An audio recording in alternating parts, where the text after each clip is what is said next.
Hello and welcome to the Clan Show, your one-stop shop for all Clan fans. Thank you very much for all the great feedback on last month's show.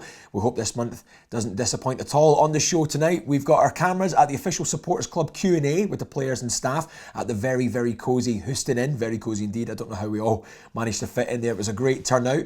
We'll also be announcing the winner of our signed shirt competition and giving you another chance to win another great prize. We'll also have the debut of our new feature, the Crossbar Challenge. Really looking forward to that one. And I'll also be taking top defenceman Scott Aarssen to decorate chocolate animals. Because why wouldn't you? First up though, let's have a recap of the month. Well, it all started off with double home games at Braehead. Derek Wales scoring to cue the Teddy toss as the Clan roll on to win 2-1 against their bitter rivals. The next night was an eventful encounter against the Hull Stingrays. Frank dropped the gloves against Fredericks. Quite a battle, but in the end, Frankie says relax on the ice on your back as Clan go on to win 6-4. Next was a highly important away game to Kirkcaldy. Clan with a much needed 8-2 demolition of the Fife Flyers. And the very next night, the tough road trip continued to Cardiff, a feisty affair that saw the Clan 4-0 down at one point. They tied the game, but lost in OT, picking up suspensions for Fitzgerald and Captain Keith along the way. Then a midweek shock defeat from their conference rivals, the Edinburgh Capitals, although Ben Davis did score a goal of the season contender. That was made even worse by another narrow defeat from Dundee, the Stars winning after penalty shots in front of the Premier Sports TV cameras. Clan made up for it the following night with a dominant 4-1 victory over in Dundee. Then it was just a small matter of a weekend with the Belfast Giants. 6 coach loads of fans travelling on the ferry to see a disappointingly heavy 6-1 defeat, conceding 2 short-handed goals and hitting the bar twice, not helping matters. But it was good to be back on home ice, and it was certainly a different story as the Clan got a much-needed 2 points. So with a month of such severe peaks and troughs, it's important that the players are able to relax. So I took our top point-scoring D-man, Scott Aarssen, to decorate some chocolate animals.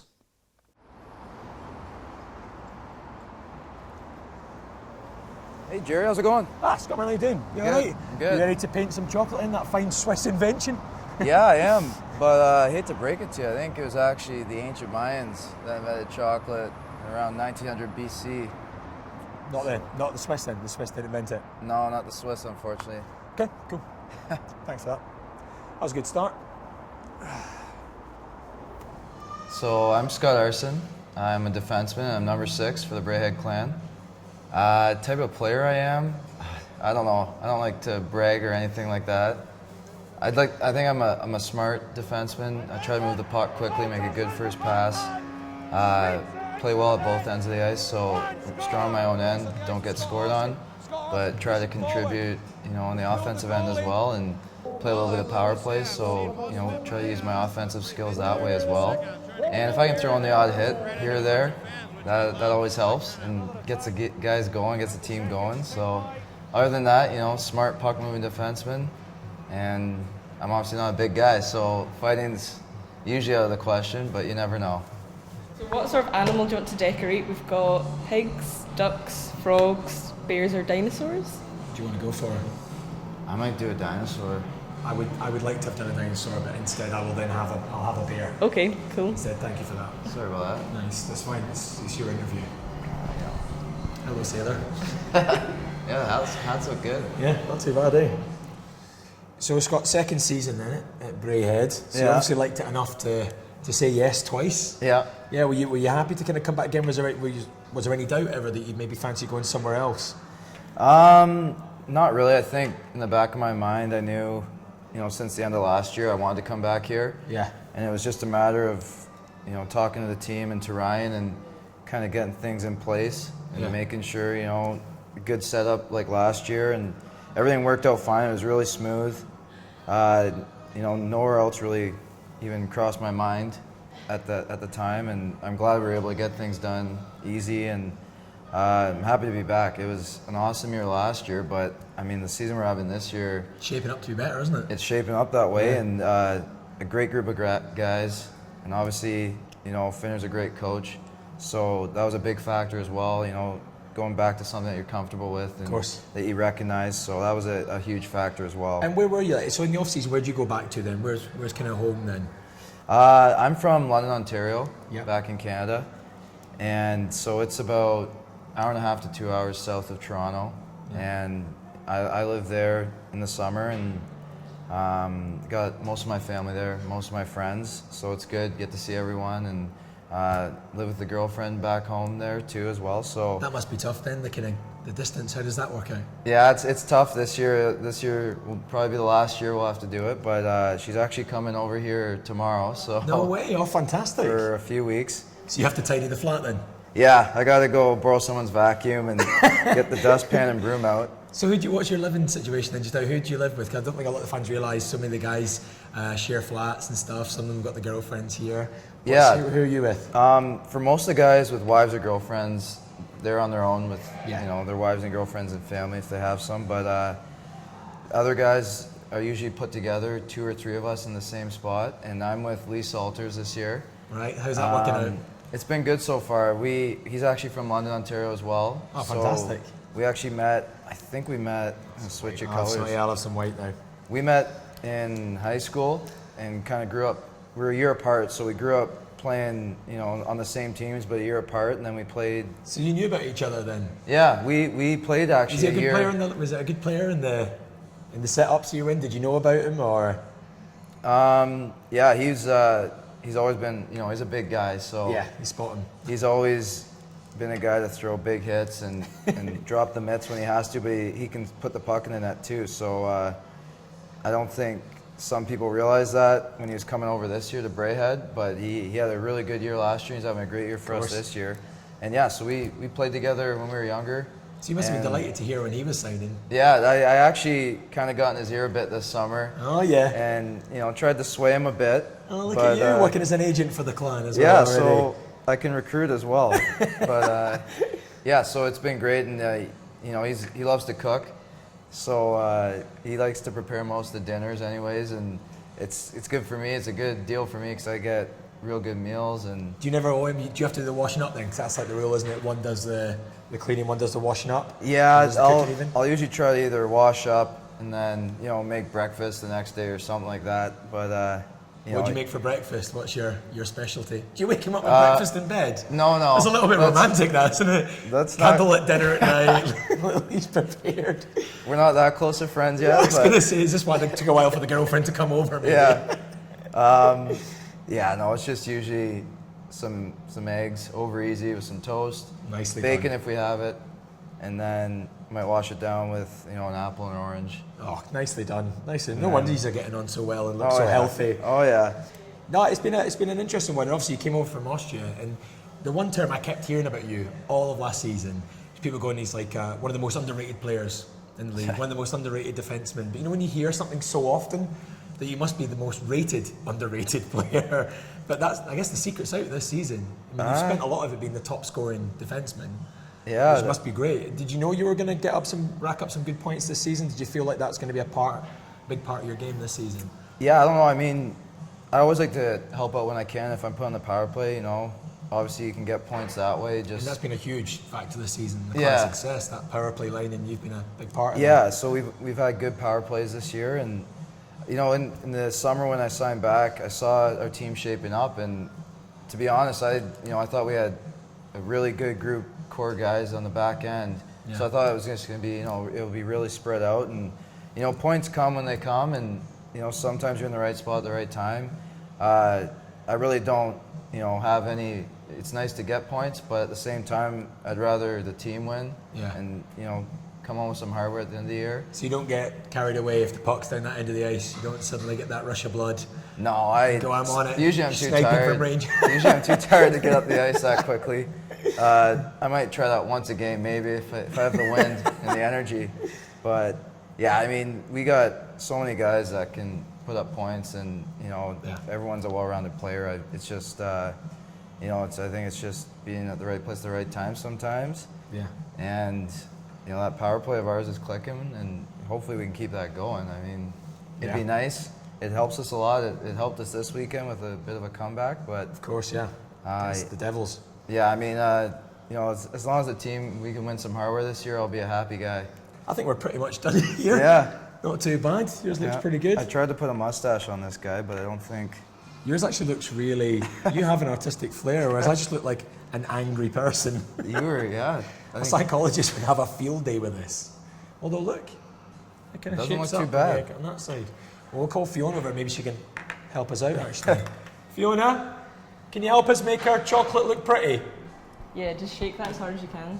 Okay, so we've got that it fills all the mould, yeah. Okay. So it's not going to be solid chocolate then? No, you're going to have to put it in the fridge for 4 hours. Oh, what? Or you can put it in the freezer for 2 if you're like super hungry. It's just always the thing when you're a kid and you kind of get your chocolate egg and you first see one and you imagine it's solid. And you learn a lot about life being hollow. This is quite a workout. There we are. Working for a chocolate today. There you are, just get all that anger out. Done. Uh-oh. That looks good, doesn't it? You've broken it already. I think I might have... Oh, that's a little bit there. Uh-oh. Okay. You alright? That'll be alright. Yeah. Yeah, they look good. So That yeah, look just pop alright? them in the fridge or freezer. That's them done. Can you do that for us, Mum? Thank you very much, man. Much appreciated. Thank you. Right, chocolatey handshake. Chocolate handshake. Why not? Why not? No, good luck for the rest of the season. Much appreciated. Thank you. And long may you stay over and under the radar Yeah. at the same time. Yep, I hope so too. Right, let's become adults again. A top defenseman and a top chocolatier, who'd have thought it, and having another great season with the clan, and long may that continue. Right, coming up now, it's time for our new feature, the Crossbar Challenge. Really looking forward to this one. This week featuring Derek Rail, Ben Davis, Zach Sullivan and Zach Fitzgerald. Can they hit it?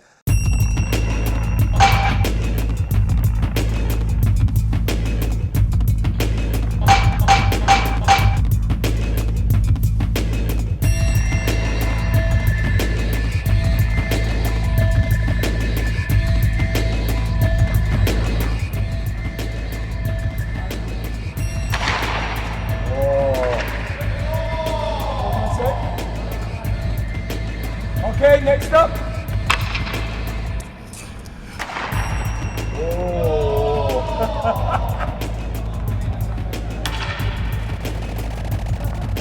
Yep.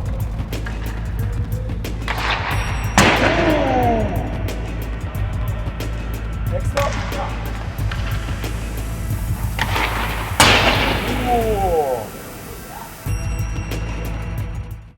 No, they can't. It was obviously harder than it looks there. Maybe as hard as shoot for loot.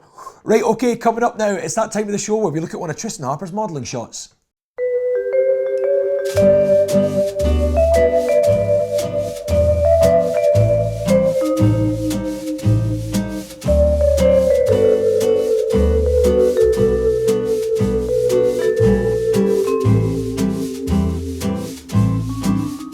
It's always really embarrassing when you're caught in the bath, eh? Poor Tristan.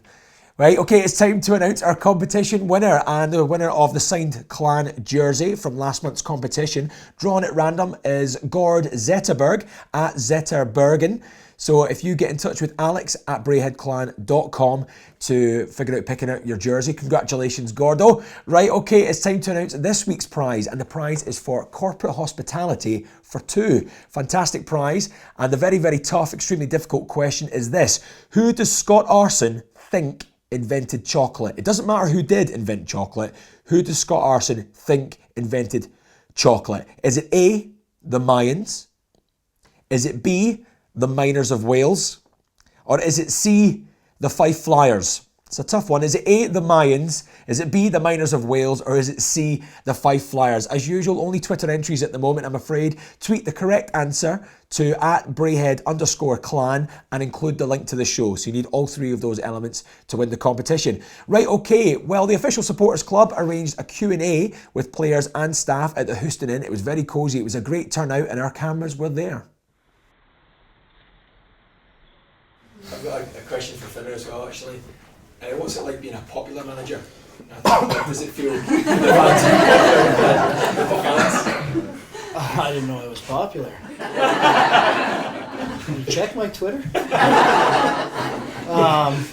No, it's nice. Obviously, anytime they're behind you, it's a good feeling, and it makes you, it's fun for me to go and coach, I guess. I mean, I got such a diminished role when it comes to the game. I just stand there, but it's fun to be a part of it still. I mean, I'm still fairly new out of playing, so it's nice to have, you feel like you still have a bit of you on the ice, because there's days I think I was on the ice, but it's nice, obviously, Would you ever consider how short staffed on the ice would be No, have to be never, before you? never. I'd embarrass myself and the team. No, it would. It's nice, but at the same time, it's usually only when you're winning, so you can't get too attached to it. So it can turn pretty quick if you start losing.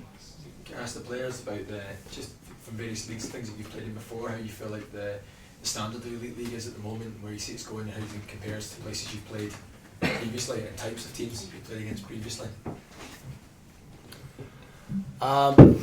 It's really hard to say from country to country, which is, I think it's so different, I find the hockey to be pretty good here, and I don't think it's a place that some people say, oh, well, you can go to Britain at the end of your career, or, it's not fair to say that. It's not fair to say that about any country, because for myself, personally, this might be towards the end of my career, but for a guy that's 5, 6, 7 years younger, a good season here can springboard you to maybe a top league in Germany or Austria, and so I think there's definitely comparisons, but I would put our team up against any team that I've ever played against before, or played with before, and we'd be able to compete. I don't have any doubt in my mind.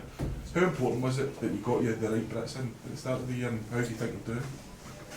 Yeah, they're huge. I think our imports probably pair off with any imports on any other team. And then the difference then comes into your British players. If you got a Colin Shield scoring 30 goals a year, and our top guy scores 10, 15, that's where you kind of add it up. Or you got a solid defenseman like that Ben O'Connor that Sheffield have picked up. It just adds depth to your team, and then you build your imports around them. But I like our British guys, for where we're at, and financially what allows us to compete at the top is, we can't go overspend and bring in British guys and underspend on our imports. It just doesn't pan out for you. So we got to make sure that we get the young, good quality Brits that are willing to work like we have, and then adding like a Zach Sullivan in, and just kind of hoping he can mainstay. But we could take that gamble because we ran 5 import D this year, so we could take the gamble on Sullivan to bring him up, and this is his first time up in the Elite League, so, and he's paid off. He's been great for us. So I think that, but ultimately everybody knows who the top Brits are in the league. The guys have been around, but they're expensive to get. And you got to look at what you're getting for value, and I like what our guys give. I like what we get out of that Brit line. I like what we get out of Sully and Harper, and they're doing a good job for us. Well, the players and the coach in the spotlight there, but it was operations manager Gareth Chalmers who took the biggest grilling. Shoot for loot, obviously the most contentious issue of the season for most fans at the moment, and I've heard it on the down low that the hole might be getting bigger, but do not quote me on that. Do not quote me on that. Right, it's time for a look at your month to come. And it all kicks off with an action-packed New Year weekend. Friday the 2nd of January over to Kirkcaldy. Clan looking to continue their excellent run of results against the Flyers. Saturday night, the Clan entertained the Dundee Stars. These have been really tough games in recent times. Clan will then travel down towards Edinburgh on Sunday to complete the Scottish trilogy. Then Saturday the 10th, Braehead Clan entertain the Fife Flyers at the arena. Then it's a trip to the Hull Stingrays on Sunday. Wednesday the 14th is a Challenge Cup quarter-final game. Hopefully at the time of broadcasting we'll know for sure whether that's against the Hull Stingrays again or against the Coventry Blaze. Judging by the standing at the moment, you think Blaze could edge that one. Saturday the 17th, Clan entertain the Dundee Stars. Wednesday the 21st, the return leg of the Challenge Cup against either the Hull Stingrays or the Coventry Blaze. And it certainly is a very, very busy month. Saturday the 24th, Braehead Clan entertain the Edinburgh Capitals. Sunday the 25th, a difficult trip to the Nottingham Panthers, another crucial game there. Saturday the 31st of January, the Clan entertain the Hull Stingrays to complete a very, very busy January fixture list. Well, that's about all we've got time for here on the Clan Show. Just a little reminder to enter the competition. Remember, who does Scott Aarssen think invented chocolate? Was it A, the Mayans, B, the Welsh miners, or C, the Fife Flyers? You need the correct answer at Braehead_clan, as well as the link to the show. You need all three elements. Right, I'm going to be away for the next few weeks. I'm on my honeymoon, but we've been working on a few interesting stand-ins, so I'll not be missed. Thank you very much for watching The Clan Show, and have a very happy new year.